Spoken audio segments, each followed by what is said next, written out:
The story of the man Jabez took only 2 verses in the book of 1 Chronicles to be narrated. It may be short compared to other Bible characters, but his life teaches us a lot.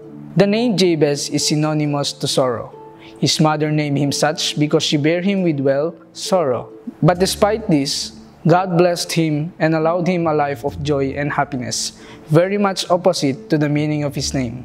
In 1 Chronicles 4:9 it says, "And Jabez was more honorable than his brethren." Just from this verse alone, we can say that he was blessed of God, that he was esteemed very highly, and was more distinguished because of his reputation. We are sure that Jabez was a godly man, and that it was God who magnified him. In verse 10, Jabez prayed that God would bless him and enlarge his cost.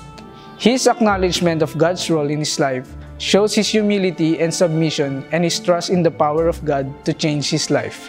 Probably, because of his name or for whatever reason his mother named him Sorrow, there were times when he was mocked by people.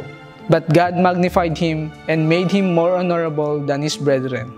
As human beings, we do not like the feeling of pain, betrayal, loss, and affliction. But as believers of Christ, we should understand that like the example of Jabez's life, this can sometimes be God's ways to position us for future blessings.